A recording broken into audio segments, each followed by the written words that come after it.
Magandang araw mga ka-rider, ito pala ang easy way to apply sa Move It as their rider. So nagpunta ako dito sa training facility nila sa Marikina kung saan ako nag-apply. Ito pala yung mga documents na kailangan nating i-provide or ihanda.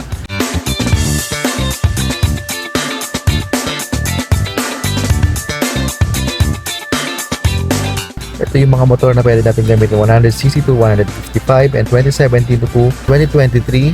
Bawal po ang endurance sport type. Yan, bibigyan tayo ng form para mag-fill up. Step 3, download natin yung kanilang application kung saan tayo magre-register. I-upload ang ating details. So, pumunta tayo sa mga 5 sunod-sunod na training center para sa motor inspection, skills assessment, uptraining, release ng gears and uniforms, and account activation. So, after nyan, dyan na tayo magki-claim ng ating gears and uniform. Sa trial package, meron silang helmet and vest. So sa complete package nila, yung meron silang helmet, vest, jersey, and cover ng helmet. So nagbayad ako ng 599. Total na babayaran natin is 1,199 for total package. So reminder lang, kailangan professional po yung ating driver's license. So nga pala, nakanabit ko si Kuya June.